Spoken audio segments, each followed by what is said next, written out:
Ma'am ये domestic income national income बहुत परेशान करते हैं, बता दो इसके बारे में। क्या है, इसको बहुत इजी तरीके से जानते हैं। Domestic income, national income. Domestic income को हम डोमेस्टिक प्रोडक्ट भी कहते हैं, वैसे ही नेशनल इनकम को हम नेशनल प्रोडक्ट भी कहते हैं। डोमेस्टिक इनकम का मतलब है NDP at FC and national income का मतलब है NNP eight FC.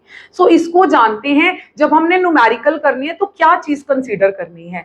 Domestic income मतलब हमारी डोमेस्टिक टेरिटरी के अंदर कमाई गई हो, इररिस्पेक्टिव। देखो मैं आपको यहाँ पे एक फ्लो चार्ट की तरह बताती हूँ, हमारी टेरिटरी के अंदर कमाई गई हो। टेरिटरी इज द हावी कीवर्ड यहाँ पे, ठीक है।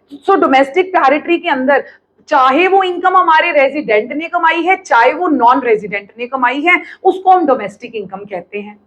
On the other hand national income हमारे रेजिडेंट ने कमाई हो।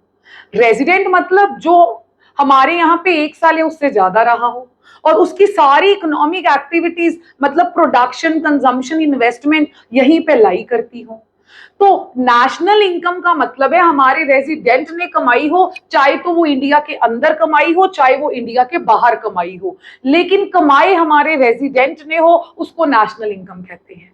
और डोमेस्टिक इनकम हमारी टेरिटरी में कमाई गई हो, चाहे रेजिडेंट ने कमाई है, चाहे नॉन रेजिडेंट ने कमाई है। इसको एक एग्जाम्पल के जरिए और क्लियर करते हैं, जानते हैं इसको एक एग्जाम्पल के जरिए। जैसे कि टोयोटा कंपनी है, मैकडॉनल्ड्स है, एप्पल है, होंडा है, अगर वो यहाँ पे कमा रहे हैं वो हमारी डोमेस्टिक इनकम में इंक्लूड होगा।